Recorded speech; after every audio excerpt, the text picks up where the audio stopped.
Magandang umaga mga ka-florist. Ayan.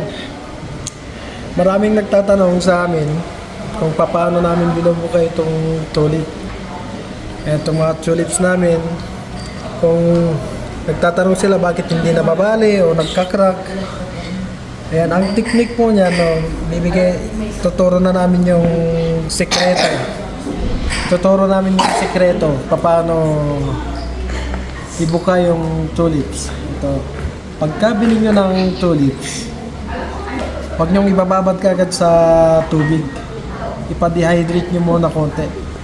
Pag na-dehydrate na, yan. Ito kasi na-dehydrate na to. Yan. Na-dehydrate na, walang tubig. Tinanggalan na namin ng dahon.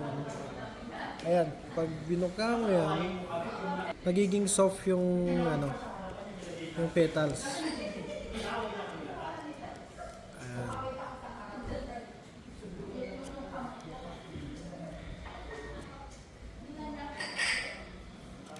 Ayan. Ayan, napakadali po guys. Kailangan, ulitin ko. Pagkabili nyo ng tulips, huwag nyo ibababad kagad sa tubig. I-dehydrate nyo muna.